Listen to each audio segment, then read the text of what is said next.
श्री कृष्ण मित्रों, आप सबके जीवन में शांति, प्रगति और भक्ति बनी रहे। आज हम फिर से प्रारंभ करते हैं एक पवित्र यात्रा भगवद गीता के उस अध्याय की तरफ जहां श्री कृष्ण के अमृत वचन हमारे जीवन के अंधकार को ज्ञान के प्रकाश से रोशन करते हैं।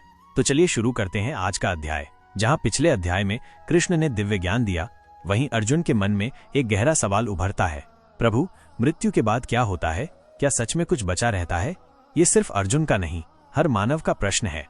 अर्जुन, जो अभी तक युद्ध से घबरा रहा था, अब आत्मा और उसकी गति को समझना चाहता है। वो पूछता है, ब्रह्म क्या है, कर्म क्या है? मृत्यु के समय जो स्मरण करें, क्या वह उसी रूप में पुनर्जन्म लेता है? वो कहता है, हे मधुसूदन, ये बताओ, जो अंत समय में तुम्हारा ध्यान करे, क्या वह तुम तक पहुंच जाता है? कृष्ण मुस्कुराते हैं, उनकी आंखों में ज्ञान की चमक है। वो कहते हैं, अर्जुन, जो जीव जैसा जीवन जीता है, वैसा ही उसका अंतिम स्मरण होता है और वही उसका अगला मार्ग बनाता है। जो मुझे समर्पित हो जाता है, जो अंत समय में भी मुझे याद करता है, मैं उसे कभी छोड़ता नहीं, मैं उसका हो जाता हूँ।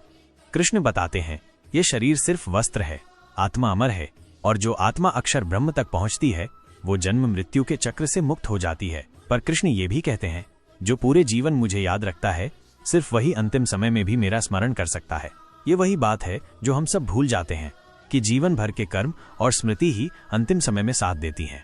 तब कृष्ण सिखाते हैं, ओम का जप, प्रणव ध्वनि, ध्यान, ये सब एक जीव को दिव्य दिशा देते हैं। जिंदगी में हम सब कुछ प्लान करते हैं, करियर, फैमिली, गोल्स, पर जो सबसे बड़ा सवाल है, अंत में क्या होगा, उस पर कभी सोचते ही नहीं। अध्याय 8 एक दर्पण है, जिसमें हम अपने जीवन का अंतिम पड़ाव देख सकते हैं। अगर तुम चाहते हो कि तुम्हारा अंत भी शुभ हो, तो जीवन आज से ही सुधारो। यह अध्याय कहता है, मृत्यु से मत डरो, उसे समझो, और अगर कृष्ण को स्मरण में रखा, तो वह खुद तुम्हारा हाथ थाम लेंगे। तो अर्जुन के एक सवाल ने खोल दिया ब्रह्म का दरवाजा। कृष्ण ने समझाया, माइन, जो अंत में मुझे याद करे, मैं उसे पा लेता हूँ। अगले अध्याय में मिलेगा एक और अमूल्य ज्ञान, राजविद्या, राजगुह्य। अगर ये वीडियो आपके मन को छू गया हो, तो इसे लाइक करके हिडन टॉक्स को सब्सक्राइब जरूर करें। जय श्री कृष्ण।